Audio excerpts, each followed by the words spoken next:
Okay, thanks to everybody for joining this lightning lesson. It's the preview for my upcoming Maven course. We'll talk about that later. We've got about an hour together, but I'm happy to stay longer to answer questions that might come in. Hi, I'm Debbie Levitt. I'll tell you more about me in a moment. I just want to mention the order of things today for our hour together, and that is I've got about 20 or so minutes of slides to talk a little bit about atomic product market fit, since that's part of the course as well and part of my new book. And then I'm going to be talking about what's in the course, so a little bit of a course preview. And then I'm going to go live into Claude and show you some of the work that I do in Claude when I'm doing some of my research and strategy and other types of work. So that is kind of the lay of today's land. And so if you do have questions, especially as I'm giving the slides, please put them in the chat. And when I'm done with the slides, I'll check out the questions, and then we'll continue with our adventures together. So this is the lightning lesson for AI and excellent research for conversion, retention, growth, and product market fit. I couldn't fit the word growth in there. And so who the heck am I? Hi, I'm Debbie Levitt. I'm the CXO of Delta CX. I've been a strategist, researcher, service designer, other type of designer, innovator, and change agent for many, many years. I tend to specialize in helping companies better understand their markets and target audiences so that they can strategize and create products and services and features that are going to best fit those audiences. I think that's the road to success. Clients call me Mary Poppins because I fly in, fix everything I can, sing a few songs, and fly away to where I'm needed next. I'm a problem finder and solver, and I set houses in order in record time. I have a leftover habit from speaking to live conferences of putting up a little camera on the bottom of the screen. I will make the slides available later. I think you'll get an email in 2 days or something from Maven with the recording, and I can make the slides available as well. But if you love to screenshot slides or take a picture of them, the little camera on the bottom tells you nothing else will be added to the slides. I hope people will check out dcx.to, which is my short version of all the links in my world, all of my books, Medium articles, podcasts, YouTube channels, Discord community, free Patreon, free Discord, free Patreon. I've got lots of stuff, and basically links for everything are at dcx.to, short for Delta CX. This is, again, the 50-minute version of the greatest hits from Atomic Product Market Fit. It's like 12 slides. So if you feel like, gee, Deb really didn't cover that, you're right. It's a long book, it's over 200 pages, and I'm trying to give you the 10-slide version. So if you're interested in the longer version, of course, there is a book and there is the course. So I want to start with a poll.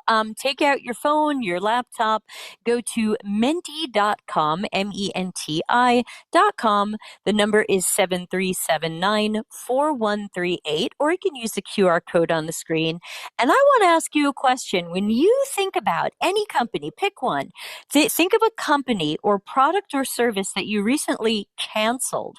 And in short, because I think you only get 200 characters in Menti, in short, what was the problem or the reason that drove your decision to stop doing business with that company?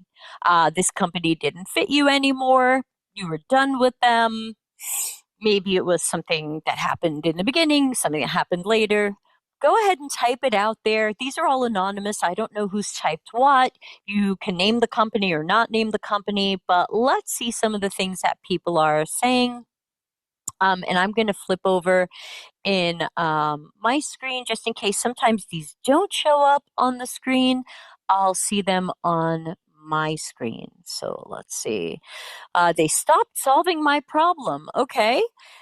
Dramatic subscription price increase. And thanks to James for the link. The surprise price increase is always fun. Ouch, ouch. Let's see, we've got 11 people working on typing something, so I'll let it go for a minute or so and let people chime in. We've got a couple of these polls, so keep Mentimeter open on your phone or laptop, and we'll add some more polls later. They surprisingly didn't have a product I expected. Okay, so they were missing something. So we're going to be learning about my product market fit model, and some of these are at the meso level, and some of these are the micro level. That's what I'm going to be talking about. I had so much trouble putting my new credit card on their website. I gave up. I didn't want to deal with customer service, micro level. Broken trust, micro level. I canceled due to a lack of trust. I signed up for services, were unaware the services, micro level. Too much upselling, probably micro level. UI was impossible to get through, micro level. They told me they couldn't fix my personal data, micro level. I think the only person here at the meso level is they didn't have a product I expected. Paid for a service, didn't receive what was promised. Ooh. And couldn't get a response from the seller. Yeah, these are great. Thank you so much for sharing these. Really super. By the way, Menti also has a Q&A feature if you scroll down on the phone version, or I think the web version as well. So you can ask your questions that you want to ask me later in Menti, which will be anonymous, or in Zoom, which will come up with your name. So whichever is good for you, I'll check both. These are excellent. Thank you so much for sharing them. And we're going to circle back to this by talking about the atomic product market fit model. And one of the main things I want you to know about this as you learn about atomic product market fit is that any small change or large change you can do at your company is worth it. We're not going to have time today to talk about product market fit blockers, but if you do read the book or come to the course, any blocker you can reduce or remove, totally worth it. These are small changes that will ripple out. So there's nothing in my book or model or course that says, "Oh, you have to completely transform your organization and change everything." No way. Everything I'm teaching you, you're welcome to use in small pieces where it fits in your current company, your next company, your own startup or company. It's for everybody. So I want to talk about my definition of what I call PSE market fit, because we can say product market fit, but we're really talking about products and services and experiences, not just products. So my definition would be when products, services, and experiences are of high value to target audiences, we attract and retain enough customers to achieve sustainable business growth, we can measure conversion and retention and growth rates, especially compared to our investments in each. When customers experience good returns on their investments in us, we get so caught up in measuring ROI from our company's perspective that we forget that our customers are having the same conversation about us. They're wondering if we deliver ROI. And many of you who just filled out that poll and talked about why you walked away from companies, the ROI wasn't there. Customer success feeds business success. Some models suggest that we just aim for business success and business goals and hope that customers are okay with our products, services, and experiences. But in Atomic PMF, I want to make sure that we are balancing these, that business success and customer satisfaction feed each other and everybody is satisfied and successful. And the last aspect of my definition would be we deliver measurable value that meets or exceeds customers' expectations at every atomic level. So, what are those atomic levels that I've hinted at? Here we go. Traditionally, product market fit, which is a concept that's been around a long time, you can look it up. I didn't invent it. I invented the three levels, but not product market fit. It's been determined at a macro level. We'll say, oh, this company found product market fit, or this startup achieved product market fit. We have a certain metric. We met that metric, and now we go, wow, there is a sizable market who wants what we're doing. We solve their problems well. We're a great fit for them. And then we stop caring.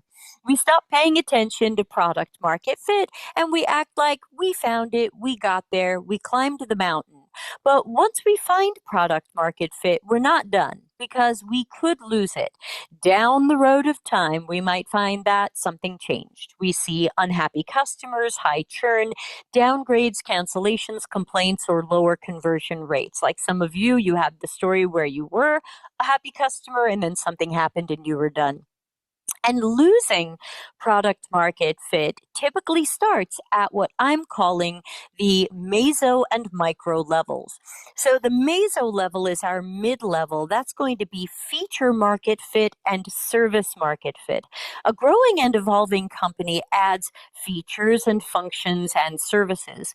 If each of these isn't great for your customers or target audience or ecosystem, you could lose your product market fit. So, which of these, which feature needs meso level fit? All of them. This isn't optional or nice to have. The micro level is going to be every physical and digital touch point as well as human interactions. Every moment your ecosystem spends thinking about you or using what you sell is at the micro level. Every touch point can make or break the relationship or the trust that you're trying to build with everybody in your experience ecosystem. And these touch points can be as granular as how does a store smell? Where did they put the add to cart button? Do the categories make sense to me? Am I getting errors when I know I'm doing things right?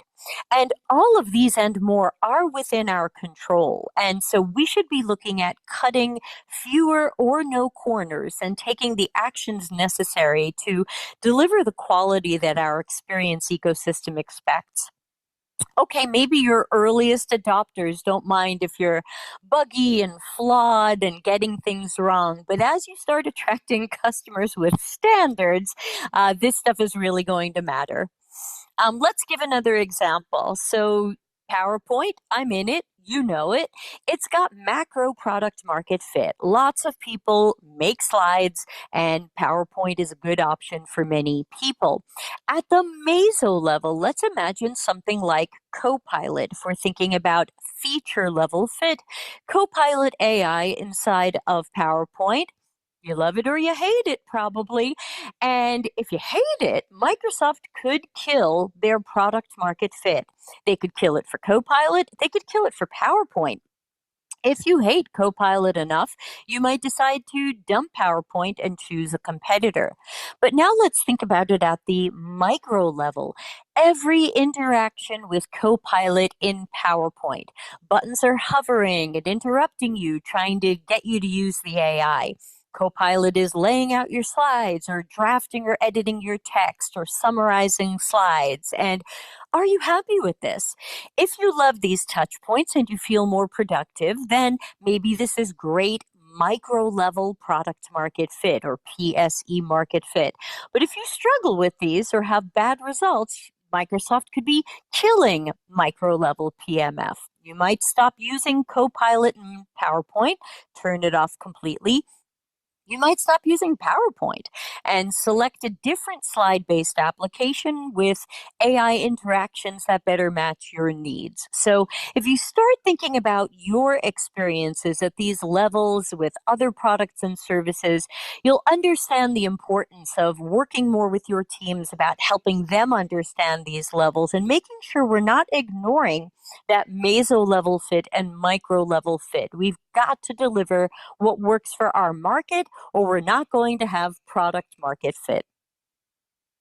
And another example to help illustrate this for some people, Juicero is a famous startup failure where they had a $400 machine to dispense juice, and the juice only came from their proprietary packets, so you couldn't even put in your own juice. And while a juice dispenser might be a good idea, you can get one for $20 on Amazon. So ultimately, a $400 machine was a bad solution for a problem nobody had. At a meso level, I find myself very frustrated with a company called Tractive, and they make the GPS units that my dogs wear on their collars.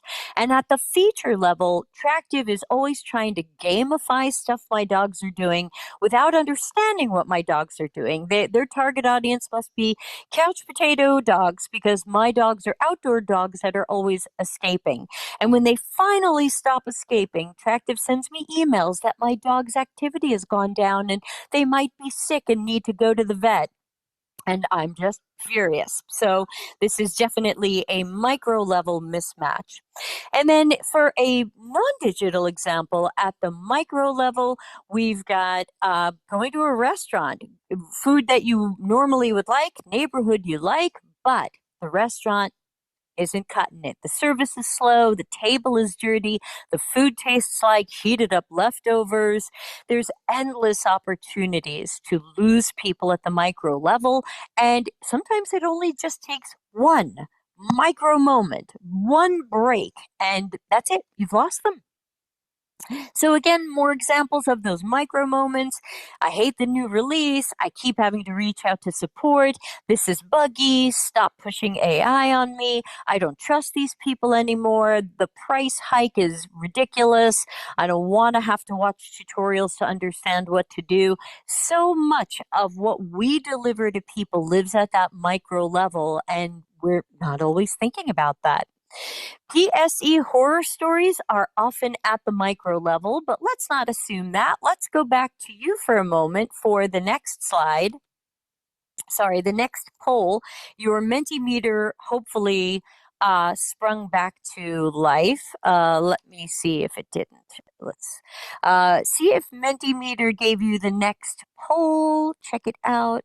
Um, and I'm asking now, think again about a company you stopped doing business with. It could be the same one from your last one, or think of somebody else. And think about our levels. Where did that company alienate you or frustrate you? Was it macro? You just didn't need that type of product anymore. Was it meso? You weren't happy with the features or services or functions. Was it micro? You weren't happy with humans, interactions, pricing, environment, and other touch points.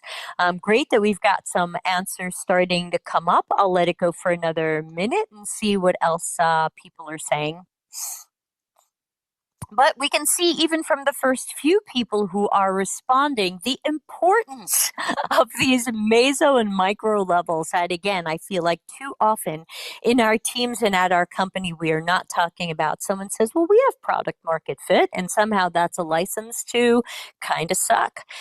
Great. We've got 8 people responding, and definitely some clear winners. In some cases, it was at the macro level, and people just didn't need that thing anymore.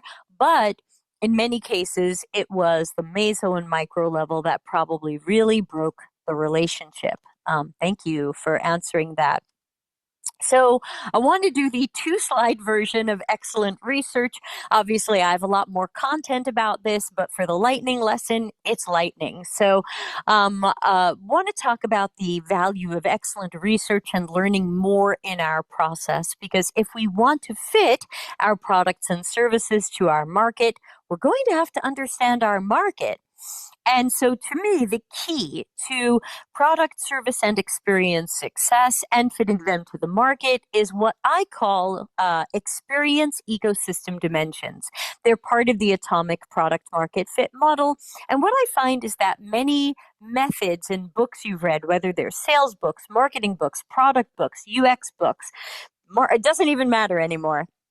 They almost all of them, if not all of them, say understand your audience, know your customers, explore the problem spaces, have empathy for people you've researched and understand well, do your discovery research. But they rarely tell you how to do that, or what do you need to learn to do that well. They'll say talk to customers and get out of the building and have conversations, but they don't tell you what you need to learn. So think of experience ecosystem dimensions as my checklist for you on what I think you should be learning. And I'll blow through this a little bit quickly. It's a bit of a long slide with a lot of stuff in here, but this is the checklist. So remember, PSE is product, services, and experiences. It's my made up thing. So in the dimensions, the things we want to learn, especially from our early research before we're solving problems, when we're learning about people, context, systems, tasks, behaviors, you want to understand those tasks. How do people do things now, and where is there room for improvement? including upstream and downstream subtasks and issues. There are definitely times where we can differentiate ourselves or grow our PSE by finding upstream and downstream opportunities. Don't forget context and environments. Where are people when they perform this task? What devices do they have? Who else is involved, and are they helping or working against it? So for example, do people have accessibility needs? We want to prioritize making sure that our stuff, digital and physical, works for people with accessibility needs. Collaborators, who else is involved? Decision makers, approvers, coworkers, family, strangers. You've got to understand who's in your experience ecosystem. What about their likely or common behaviors, including motivators and blockers? These are all things we're just not going to learn very well from a survey. That's why that discovery research is so important. Also, we want to understand decisions. I find a lot of the research I do for companies is around how did people make this decision? Who was involved? What criteria go into it? And that usually helps us understand like why they jumped out of a funnel or a sales process. What about preferences? What do people prefer? What do they understand? How do they see their world or environment or situation? This is where we're supposed to have empathy, right? I'll put empathy up on the screen soon. It wouldn't be a slide from me if I didn't have empathy. But what knowledge or savvy do they bring to their task, and what don't they understand or know or remember? What are their realities? We can say, well, the job to be done is to get their prescription filled. Sure, but the reality is much more complex. They've got to manage their conditions, maybe manage multiple medications, worry about insurance and pharmacies and healthcare. So the job to be done is oversimplified very often because there's such a larger task and just life complexity and work complexity. And that's where we're supposed to have empathy. We're supposed to see people's realities through their eyes and not with our lenses and assumptions and guesses and stereotypes. Early research should learn expectations and standards. We've all got them. What will people, we ran that poll earlier. People said, I couldn't stand this anymore and I left. Do we understand that for our customers? What do they expect and where are their standards? What about experiences with existing vendors? If we're hoping to win people from competitors, can we win them? Are they in contracts? Are we better or worse? So much to learn. So, experience ecosystem dimensions go so far beyond let's call some customers and ask what we're missing. Because to me, this is going to be that foundation and key to understanding the market so we can fit our products and service to them. And I want to also talk a few minutes about excellent research. There's so much that is called research, whether it's surveys, observations, interviews, and so much more. There's dozens of types of research, and it ranges from really terrible and misleading to excellent. It ranges from false validation and failure to excellent. And we want our research to be excellent, well planned, well executed, bringing us actionable insights and recommendations we can align around and rely on. So, excellent research is going to demonstrate its value over and over again. So, I can't go as deep into this as I would like to. This is the lightning version, but we've just got to remember if our research is not delivering all of this, it's probably not excellent. And we could make it more excellent, but it is an investment. So excellent research delivers customer and business intelligence. We're understanding the people in our ecosystem and the market. What do people need and expect from us? And how can we have enough evidence to recognize and eliminate risk? Excellent research inspires products and services that can become our competitive advantages. Excellent research replaces opinions, guesses, and assumptions with evidence, data, and knowledge. Excellent research is often more observational than conversational. What people do is more reliable than what they say, and what they say they do might be inaccurate or missing steps. It's always better to have a trained eye watching people and observing and drawing insights from that. Very often, when we try to do research, we ask people how easy something was or was this easy? And they go, yeah, it was easy. But meanwhile, we're watching them mess it up from top to bottom or not understand it at all. So, was it easy? Or do we go with what we saw? I say we go with what we saw. They did the task poorly. Maybe they couldn't complete it. Maybe they said it was easy to be polite. Maybe they said it was easy to not feel so bad about themselves. Or maybe doing it poorly was pretty easy. Excellent research looks at who, what, where, when, why, and how. Things that surveys and A/B tests and other things are just not going to tell us. And sometimes we have a failure and we don't stop and learn these things. It's what I'm calling failure squared. Failure to learn from failure. So we've got to stop doing that. We ultimately want to set ourselves up for success thanks to excellent research and excellent experience ecosystem dimensions data. Some quickies on product market fit blockers. The goal here, of course, is to have all levels, atomic levels, matching people well. And again, I think the thing that blocks us the most is we didn't take the time to understand the market, the people, the problem space, all the things that books keep telling you to do. We've done no research, bad research, or misleading research. We didn't learn our dimensions. Maybe we're doing what I'm calling assumption stacking. We imagine that everything we assume is probably right or close enough and this will go well. And then, of course, it crumbles later. Um, Lots of false product market fit validation. We mistake vanity metrics for product market fit, like, ooh, lots of people on the waiting list, or ooh, some early adopters, or hey, the investors are interested, or ooh, our NPS score looks good, or surveys, which are too often manipulated. Sometimes we're celebrating adoption and then everybody leaves and we're not paying attention to retention. So if people are not staying, and especially if they're not paying, you might not have product market fit.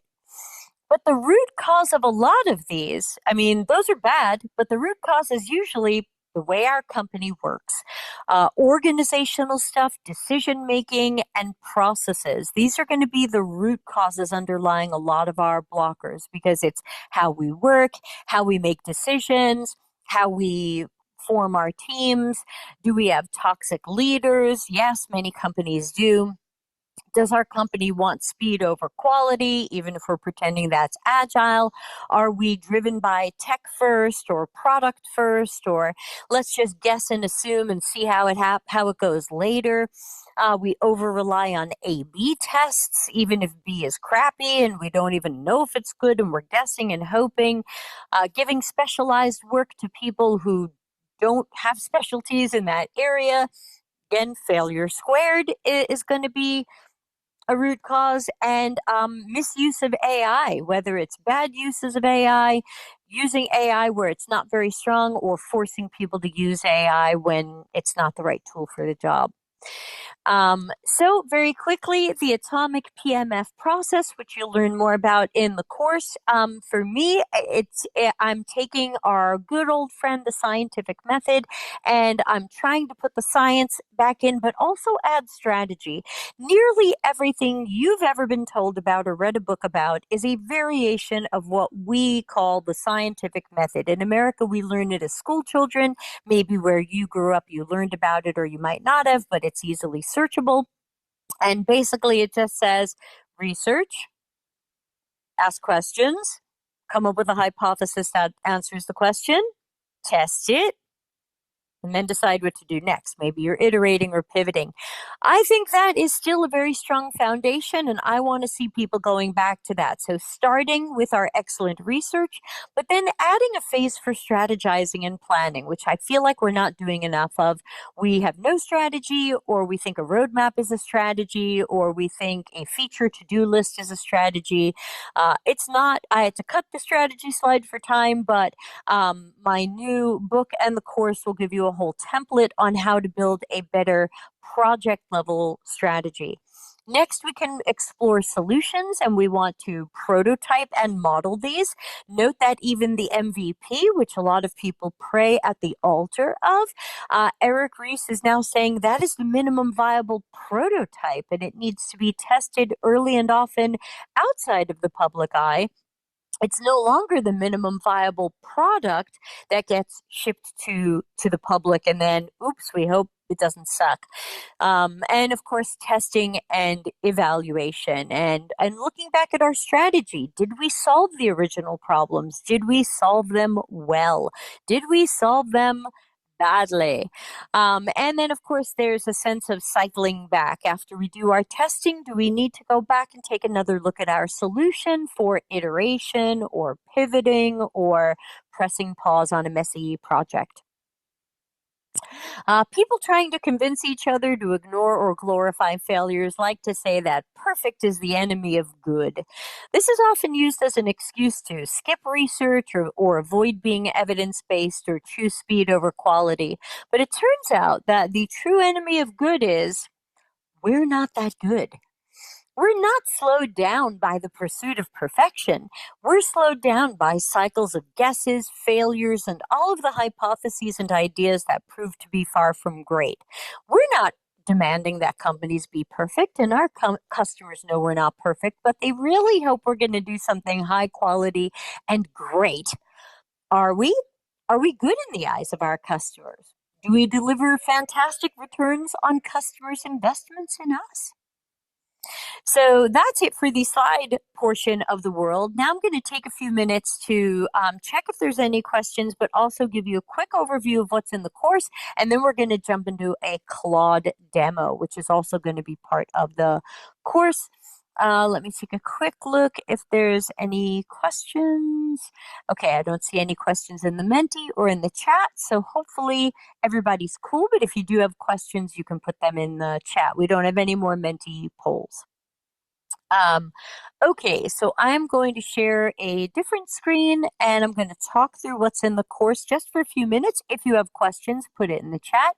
I will be watching that. Share, share. Zoom is so wacky. Okay, I think I want this window. Let's try that.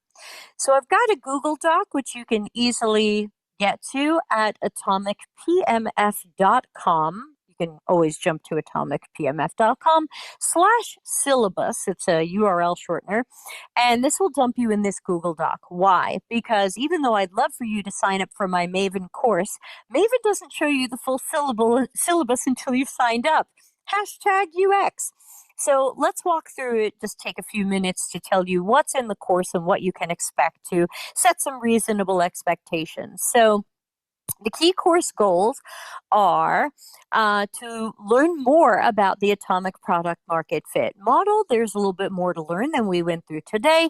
To learn more about how a lot of methods that you've learned before all have their foundations in the scientific method, but still they rarely tell you how to do things well. So we're going to examine more, go a little deeper into excellent research. Well, we're definitely going to be looking throughout the course at where AI is likely to augment us and our work and where AI is likely to hurt us or slow us down, because my goal in using AI is to improve efficiency without sacrificing quality. I don't want to go faster or be AI cool if my work is bad. So we're going to look at how to use AI in qualitative research, and we're going to look at how to use it for strategy and problem solving.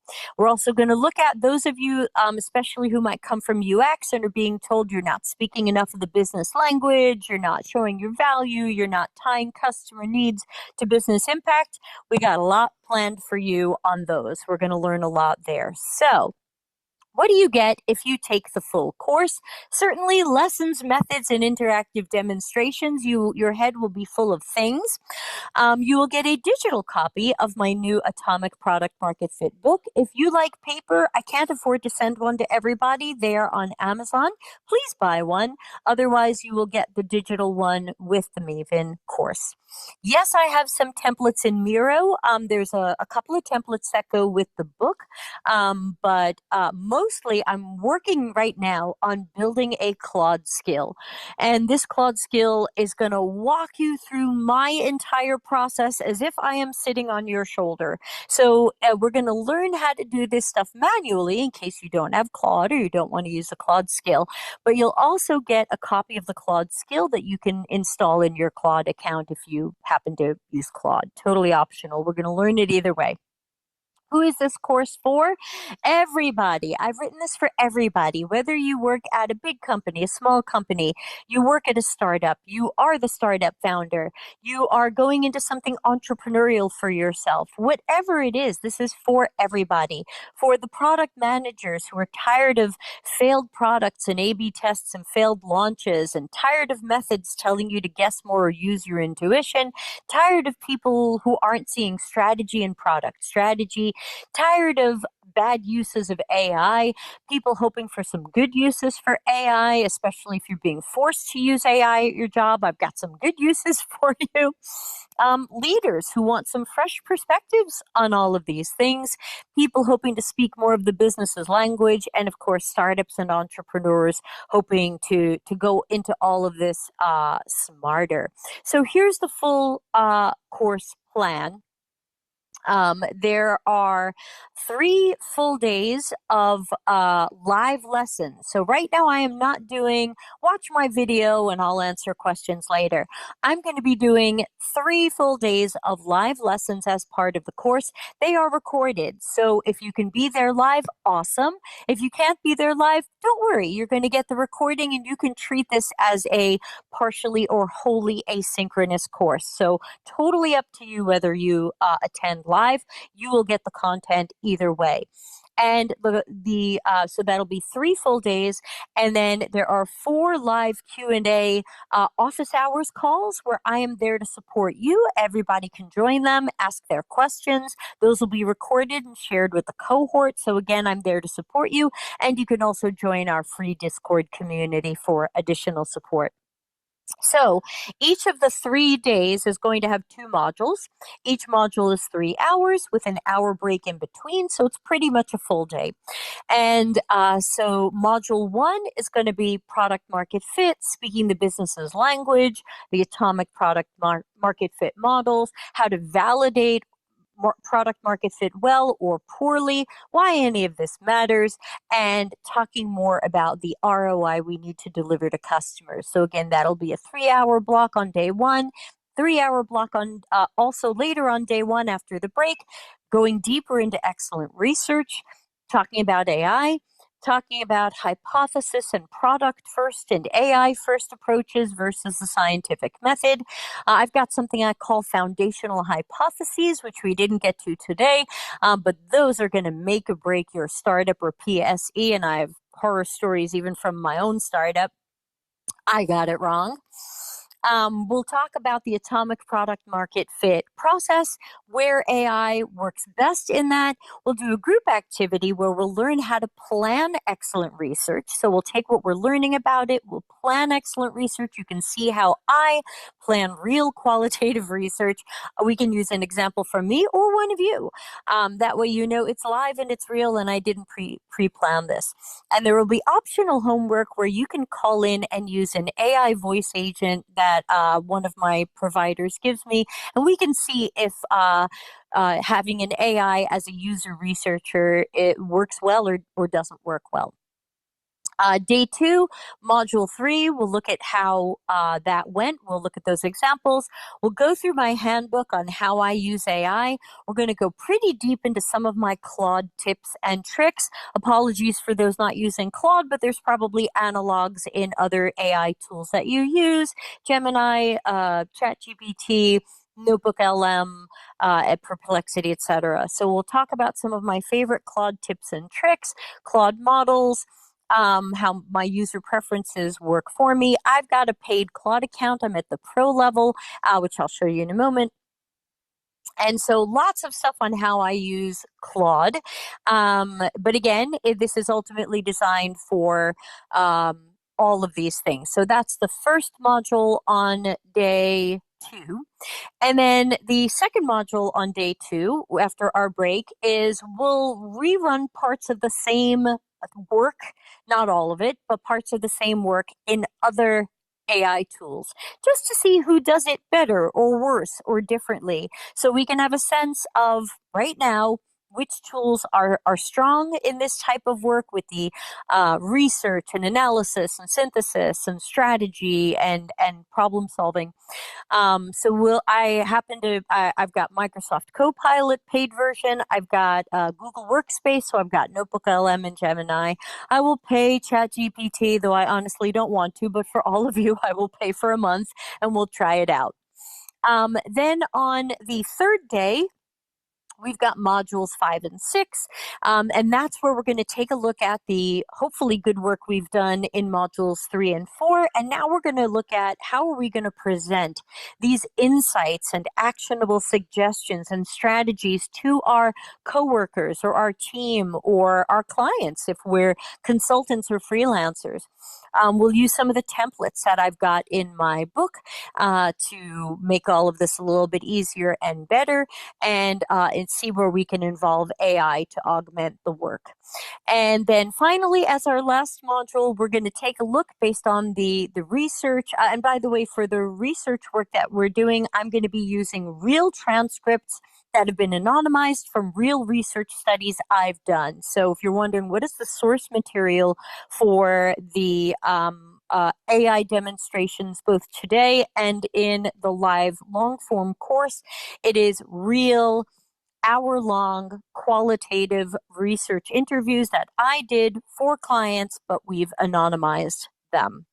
So again, the final module is going to be, now that we've got all of these great research insights and we've got a strategy, what if we tried to brainstorm some solutions? I don't mean designing screens. I mean like ideas, solutions, process improvement, that kind of stuff. And we'll do that together as a cohort for whoever's there live. We'll try AI for some of it and we'll just see how we do. So that is the long form course. So again, it's 3 full days, 6 hours a day, 3 hours, 1 hour break, 3 hours.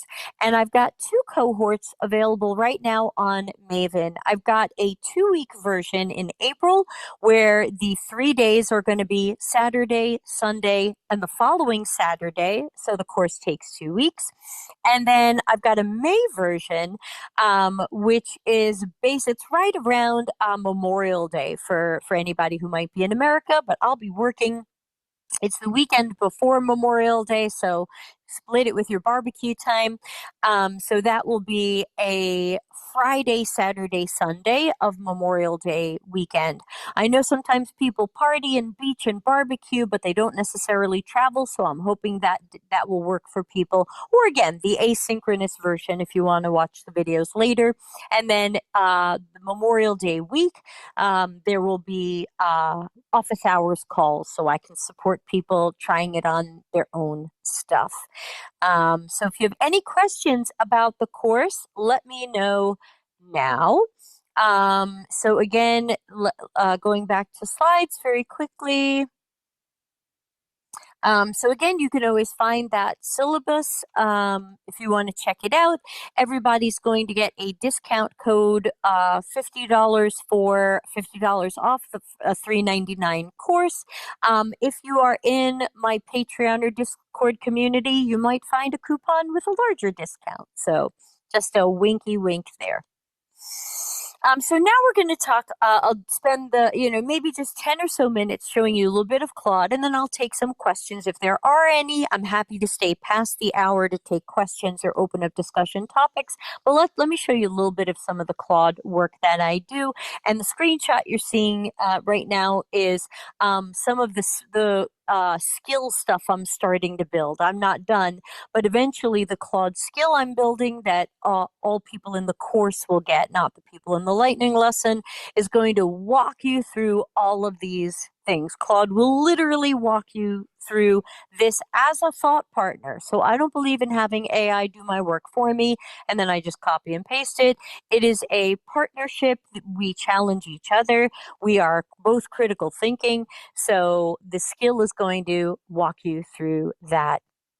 So let me do a fresh share back to my browser window. And what I've done is I've uploaded into Claude 5 anonymized research transcripts, and I'm going to ask it to start reading those. It's going to take it a minute or two to read those. So if you have any questions, put them in the chat right now, and happy. And or if there's anything you want me to ask Claude as we do this, let me know. Now, notice that I have asked Claude to read them 100 lines at a time. That's a good thing to try doing in maybe even across LLMs, because sometimes it'll say, "Oh, yeah, I read your document," and it'll turn out that it skimmed it. Very often it'll read some of the beginning, some of the end, and then you'll be like, "Gee, I feel like it didn't quite get all of that." And that's because sometimes even when you ask it to read, it still skims. So my trick for that is, hey, go into this in pieces. Read it 100 lines at a time. Now I've uploaded 5 1 hour transcripts to this, and we're gonna start by having it read it, and then I'm going to see if it has any clarifying questions for me. That's my favorite place to start. Is okay, you read this, what questions do you have? If the AI asks you terrible questions, as I had last year, it might not be the right tool for the job. Last year, I uploaded 8 transcripts to Copilot because my job at the time asked me to use Copilot. And they were all 1 hour interviews with people walking through a particular process and trying to map that process. And I asked Copilot, what was it? Did it have clarifying questions? And its question was, did anybody talk about their process? Mm. I was like, and scene, you're done. Okay, let me share what's jumping out. Um, The headline isn't "the process is broken," it's "there's no process. There's a patchwork of knowledge held together by ref. 5 whys, rough draft. Why do customers? Okay, so it's starting to play with some root cause ideas, and it's saying, here are some questions I have about this. So the many of the interviews mentioned a middle person, a company in the middle of all of these pharmaceutical claims and returns that these interviews were about. A company called Inmar, and it's saying, should I factor in anything about Inmar? Do you understand anything about the platform change? Was P5 part of the study? She was, but she didn't have any claims. She wasn't fantastically recruited. Who is the actual client for this analysis? So these are some pretty good things.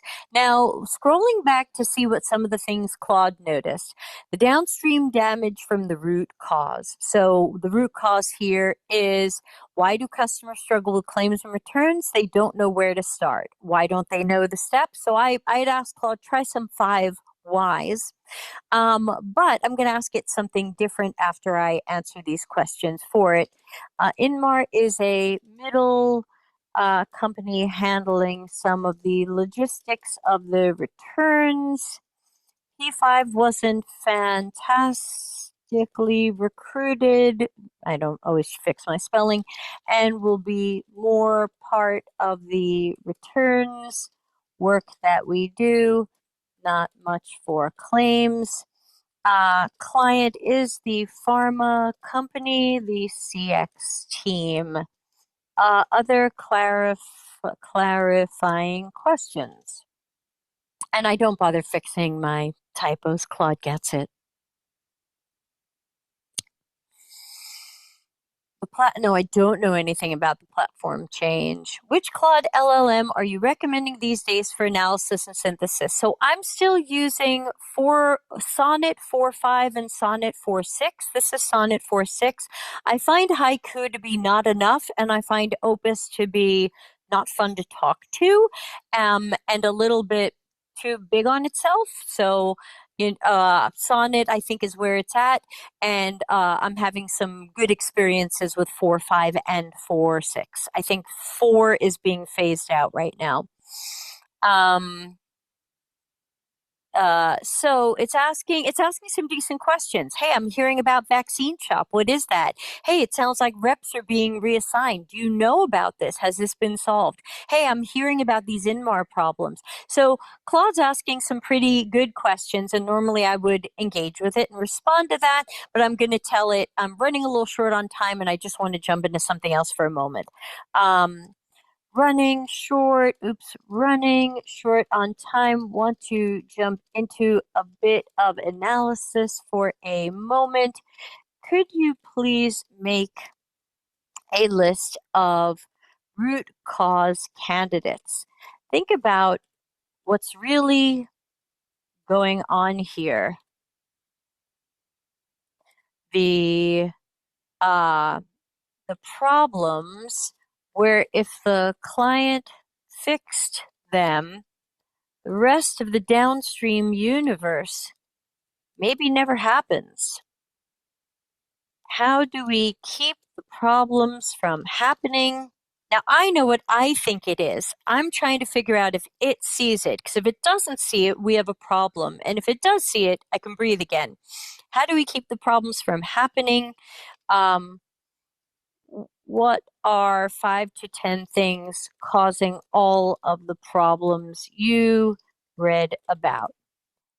Hey, it's future Debbie interrupting past Debbie because I did a demo live with Claude Sonnet 4.6, and I gave it some research transcripts that I had anonymized and asked it to find some of the root causes and the problems people were talking about. And it found some of them really well and missed a couple of ones that I thought were really obvious. And so if you do watch that, you will see my commitment to quality and how I would not have continued with that chat. I would have started over until I had a Claude that did a better job with it, because you can really find a lot of variation. If you use AI, you've noticed this as well. So I wanted to make sure you knew that I have a YouTube video from October 2025 archived on my channel. You can jump to it at DCX, as in Delta CX, dcx.to, URL shortener, slash 275.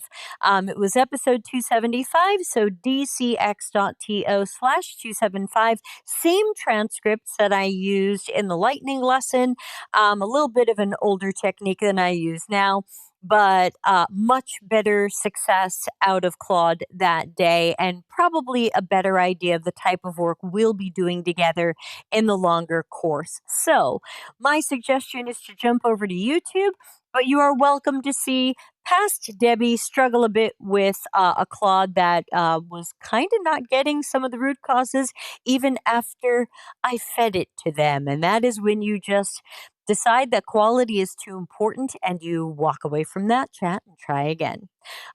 Thanks. And here you go to Past Debbie. Let's see what it says. So, what am I fishing for? I'm fishing for the problems with the couriers. The part of these interviews had to do with the delivery.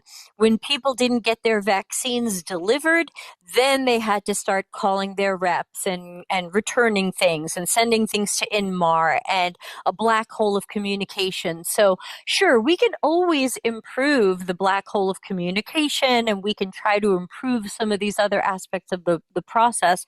But in reality, and that could be worth improving, but in reality, if we could improve some of the logistics related to the couriers and the deliveries, we would keep a lot of the later problems from even happening. So let's see what Claude initially thinks are some of the root causes. And if it doesn't have the delivery issues, I'm going to challenge it.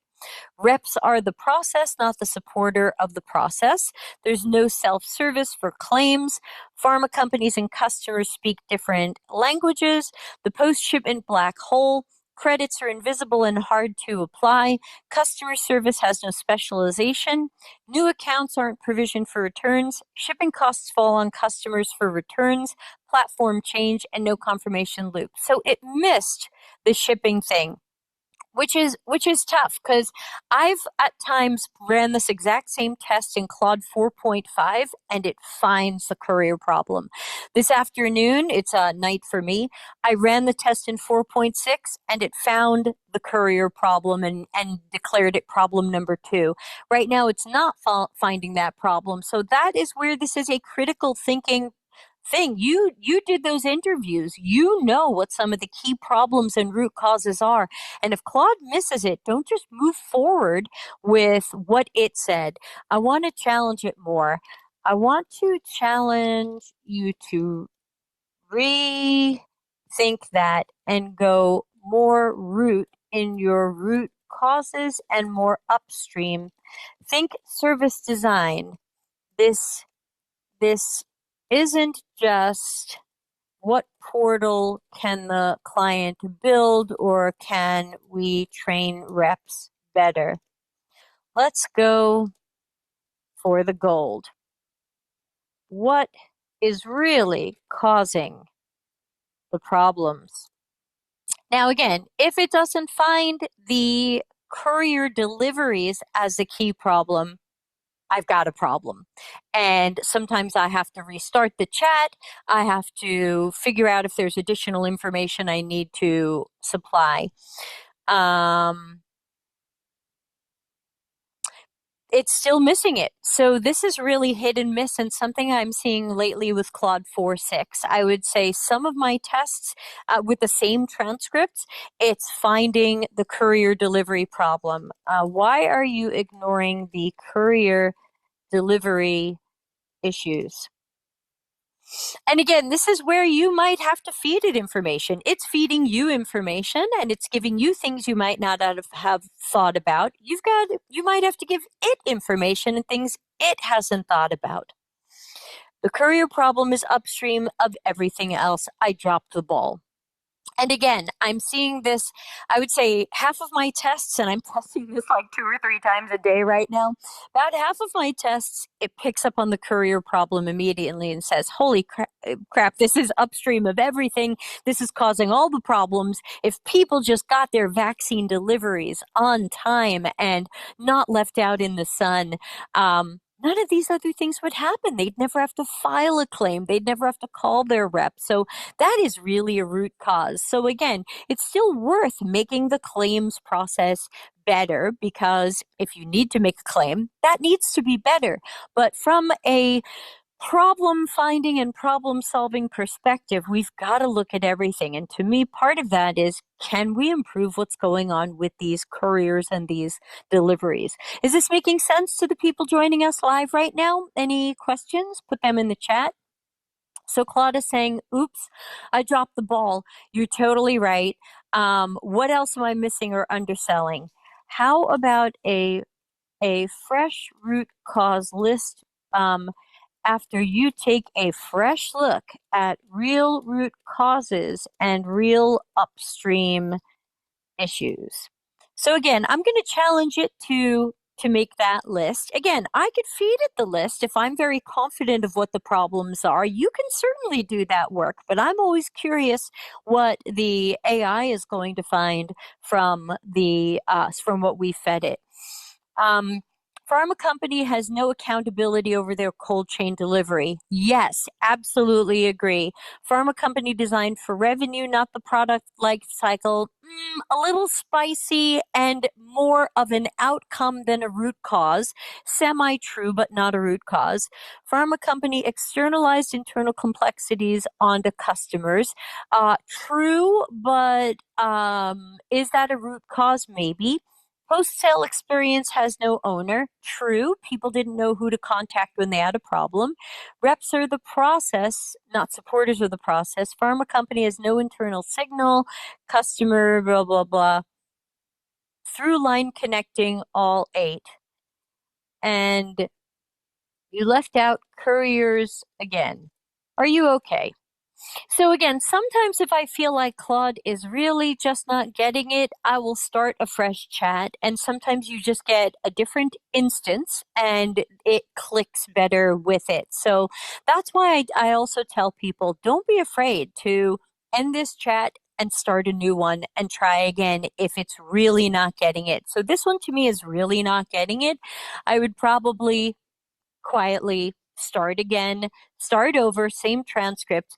If this Claude cannot find that root cause, it's probably not going to be the right chat. If I have to keep reminding it of what the a core problem is here that this project needs to look at uh, solving or at least discussing with the client, then this is not the right chat. So this is an example of where we're getting some good stuff from Claude that I totally agree with, but because it didn't, I gave it a clue on the courier. It said, "Whoa, you're right. That's like the biggest thing." And then when I said make a fresh list of stuff, it didn't add it.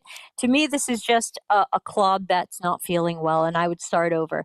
We don't have time to start over because we're at our hour, but I'm not afraid to start over when I find that I have this Claude that just doesn't get it. And we're trying to build some of these guardrails into the skill that I'm working on for everybody who takes the course, where we're testing it right now with these transcripts. And I've got other anonymized transcripts from other research projects I've done where we're going to test it on that as well and make sure that when we get to the part where we look at root causes, that it really sees all the root causes. Because if you are not seeing the root causes and Claude's not seeing it, or together you're not getting all of them, because maybe you'll find some of them, Claude finds a couple that you didn't think of. If this isn't a great partnership where all the root causes are covered, you've missed something important. That means you're not going to have a good problem statement or any problem statement about it. You're not going to have a strategy to make it better. You're not going to have a problem that we can solve. This will have been skipped. And if I had continued with this Claude, and if I hadn't noticed the core problem with the courier, or I had just taken Claude at its word, I would have missed something really important. So, a key thing that I like to teach people is that Claude is your thought partner. It is not better than you are, and sometimes we just need to be honest about when it is not working and see if we can press that reset button. And that's what I would do right now. And depending upon how it's going, I might even, knowing that 4.6 right now is doing this more to me in my tests than 4.5, I might even restart this and try it in 4.5 to see if I get something better. Now I can do that because I have a Claude Pro account, which currently is about $200 a year. Hashtag not sponsored. I get nothing if you sign up with them. Um, but I can use older models. I think the free accounts, you can only use the latest model, and usually the latest model is better. But I've been having some hits and misses with 4.6 when I ask it to dig into my research transcript. So this is something we'll have lots of time to go into in the real course. We'll be able to dig into the differences between different models. We'll be able to see, is Gemini better at this? Is Notebook LM better at this? Is Copilot better? Is ChatGPT better? For those of you who have a choice or can influence decision makers at your company. So that is the preview of what we're going to be doing in the larger course. We're going to be spending hours and hours on this stuff, going through the types of stuff that's in the skill. So looking at the people, the ecosystem that's involved here, which I didn't do right now, but the ecosystem that's involved here, and the root causes, the problem statements, the strategies to address those problems, the potential solutions, and I'm even building a skill right now on how to refine segmentation. So if you have personas, typologies, or ICPs, ideal customer profiles, sometimes after a really good qualitative research study, you realize, oh wow, I'm not sure our profiles are really current or correct, or we're missing a group or something like that. And working on building a skill that will have Claude partner with you to rethink those. So sorry that this example didn't go as well as I'd hoped, but to me, part of the wackiness is just part of the Claude experience, and I'm happy for it to go wrong because then you can see how would I handle that. It doesn't make sense to record this without you and edit it and make it look like everything always goes great. Sometimes it doesn't, and we'll be wrangling that in our live course together. But I think in this case, where Claude is not seeing an important root cause that I know existed, even after I challenged it, included in, I would just start over in a new chat.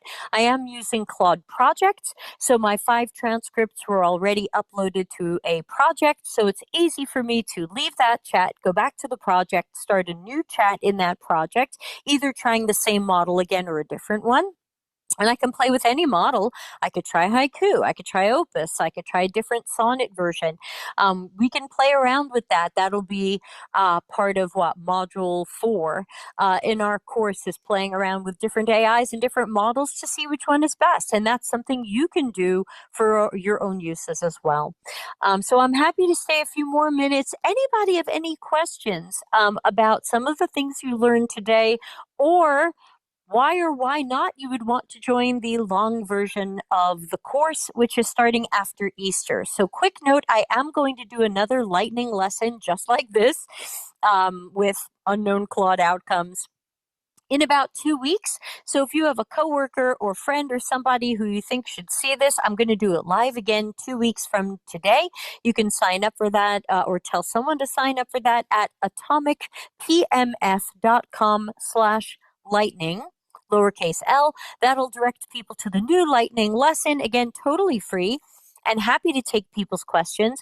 This will be recorded and you'll get a copy of it. You are welcome to share the recording with people. This is not a secret.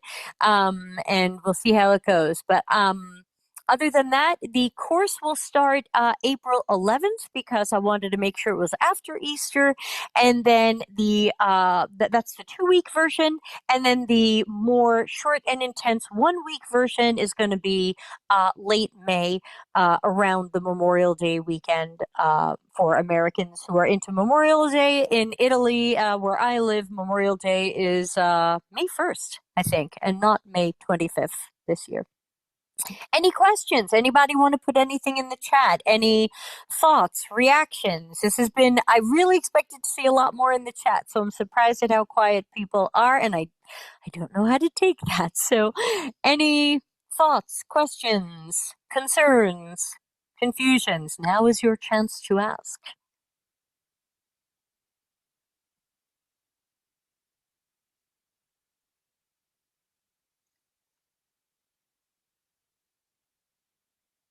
Okay, some thumbs up. Thank you, James.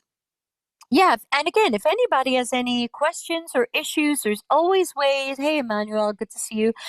There's always ways to track me down. My email is deb@deltacx.com. And my community is the Delta CX Hive. You're welcome to join that. We've got an Atomic PMF channel. You can ask questions there. Thank you, Olga, and Cherish and the gang. So, yeah, so I'll wrap this up and we'll get I think Maven sends you the recording in a day or two. I don't think I have control over that. It happens automatically or automagically. And I'll do this again in 2 weeks and we'll see if Claude plays better, more nicely. And if not, we try again or we try a different model, because I am definitely not continuing in an analysis and synthesis adventure where Claude doesn't see a key root cause. That's how I feel about that. All right, everybody, have a great rest of your day, and keep in touch if there's anything I can do for or with you. And I hope to see some of you or all of you at the course, so we can really dig into this. I will press the end button, and thank you all again. Bye.